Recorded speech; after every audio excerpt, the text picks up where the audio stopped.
Halo, selamat siang.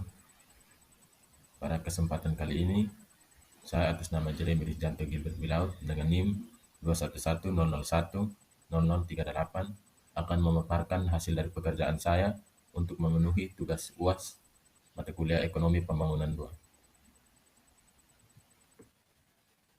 Lanjut ke pokok pembahasan yang pertama. Soal yang pertama, bagaimana pendapat Anda tentang Theories of Underdevelopment? Berikan contoh perbandingan negara Indonesia dan salah satu negara maju. Jawab, Theories of Underdevelopment sendiri adalah teori keterbelakangan di mana mengasumsi bahwa negara-negara berkembang memaksakan diri untuk mencapai kemajuan dengan melakukan modernisasi, walaupun sebenarnya tidak dapat sepenuhnya mengikuti pembangunan negara-negara barat sehingga menimbulkan adanya ketergantungan dan keterbelakangan bagi negara tersebut. Meskipun Indonesia kaya dengan sumber daya alam atau SDA, tetapi Indonesia kalah maju dibandingkan negara lain yang tidak punya sumber daya alam, seperti Jepang, Korea Selatan, atau Singapura. Ini terjadi karena kualitas sumber daya manusia atau SDM di Indonesia masih rendah. Jadi menurut saya, melakukan modernisasi juga sangat penting. Tetapi Indonesia diperlukan sekarang yaitu upaya dari pemerintah untuk membantu membuat SDM Indonesia mau bekerja keras, disiplin, serta membangun nilai-nilai moral dan etika agar mampu bekerja dengan baik dan dapat bersaing dengan bangsa-bangsa lain. Soal yang kedua, Indonesia adalah negara dengan jumlah penduduk terbanyak keempat di dunia, dan itu menjadi tantangan bagi negara kita. Bagaimana pemerintah pusat maupun daerah bisa menghadapi dan mengatasi tantangan tersebut. Berikan minimal 5 contoh kasus, baik di pemerintah pusat maupun NTT. Baik, pada poin yang pertama yaitu peningkatan kualitas pendidikan. Pemerintah dapat meningkatkan kualitas pendidikan di Indonesia dengan meningkatkan anggaran pendidikannya, meningkatkan kualitas guru dan kurikulum, serta menyediakan akses pendidikan yang merata untuk seluruh rakyat Indonesia. Yang kedua, peningkatan ketersediaan lapangan kerja.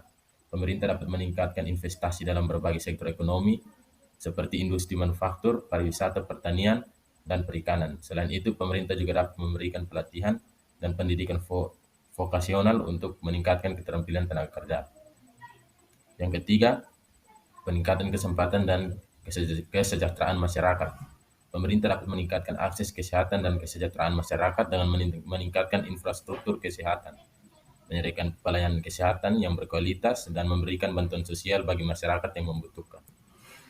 Yang keempat, peningkatan infrastruktur. Pemerintah dapat meningkatkan infrastruktur di Indonesia seperti jaringan jalan, jaringan listrik, dan jaringan transportasi, sehingga dapat meningkatkan koneksivitas antara daerah dan mempermudah mobilitas masyarakat serta perdagangan. Yang kelima yaitu pengembangan teknologi. Pemerintah dapat meningkatkan pengembangan teknologi di Indonesia dengan memberikan dukungan yang insentif bagi perusahaan teknologi, serta memperkuat kerjasama dengan negara-negara maju dalam bidang teknologi. Dengan melakukan langkah-langkah tersebut, diharapkan Indonesia dapat mengatasi tantangan yang dihadapi dan meningkatkan kesejahteraan masyarakatnya.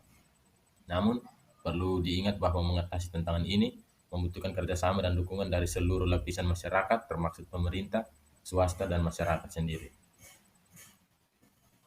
Nah, soal yang ketiga, jelaskan minimal 5 permasalahan yang dialami di Indonesia menyangkut pertumbuhan ekonomi, kemiskinan, dan distribusi pendapatan.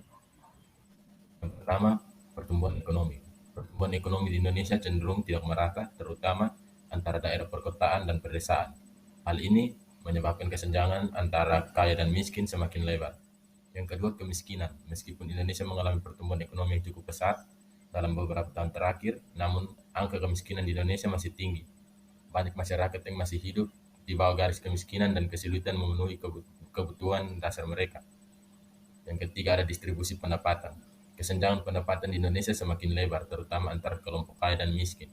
Hal ini menyebabkan banyak masyarakat miskin sulit untuk meningkatkan taraf hidup mereka. Yang keempat, ada urbanisasi yang tidak terkendali, di mana pertumbuhan ekonomi yang terpusat di kota-kota besar seringkali menyebabkan urbanisasi yang tidak terkendali. Hal ini melibatkan kota-kota yang padat penduduk kurangnya lapangan kerja yang memadai, meningkatkan kualitas lingkungan yang buruk, dan pemerataan akses terhadap pelayanan dasar menjadi tantangan. Yang kelima, ketergantungan pada sektor tertentu. Perekonomian Indonesia masih tergantung pada sektor-sektor tertentu seperti komoditas ekspor, seperti minyak dan gas, pertambangan, dan perkebunan. Ketergantungan ini membuat perekonomian rentan terhadap fluktuasi harga komoditas dunia dan pertumbuhan sektor-sektor lain yang lebih inklusif dan berkelanjutan menjadi terhambat. Soal yang terakhir, bagaimana kesempatan kerja di Indonesia dan di NTT, sebutkan dan berikan contoh dan alasan. Jawab, Kementerian Ketenagakerjaan atau Kemenaker memperkirakan kesempatan kerja di Indonesia terbuka untuk 133,80 juta orang pada 2022. Jumlah tersebut naik menjadi 1,87% dari tahun sebelumnya yang hanya 131,36 juta orang. Kesempatan kerja ini bersifat terbatas karena pertumbuhan penduduk atau angkatan kerja yang lebih cepat daripada pertumbuhan kesempatan kerjanya yang berdampak pada sedikitnya kesempatan kerja dan meningkatkan potensi terjadinya pengangguran. Sedangkan di NTT sendiri, lapangan pekerjaan mengalami peningkatan presentasi terbesar adalah sektor industri, pengolahan atau 2,62 poin, sementara lapangan pekerjaan yang mengalami penurunan terbesar yaitu sektor pertanian, contohnya di sektor kehutanan dan perikanan, yaitu 8,39% poin. Sebanyak 2,8 juta orang juga bekerja pada kegiatan informal, yang jumlah ini turun menjadi 2,59% poin dibanding bulan Februari tahun 2021. Presentasi jumlah setengah pengangguran juga naik menjadi 2,58% poin, juga presentasi pekerja paruh waktu turun sebesar 2,35% poin. Dan para petani juga mengalami gagal panen di tahun 2023 awal, alasannya karena tingkat curah hujan rendah yang membuat tanah menjadi kering dan tandus, sedangkan mayoritas penduduk NTT berprofesi sebagai petani. Baik, mungkin sekian hasil dari pemaparan pekerjaan saya. Terima kasih bagi teman-teman yang sudah menonton video saya.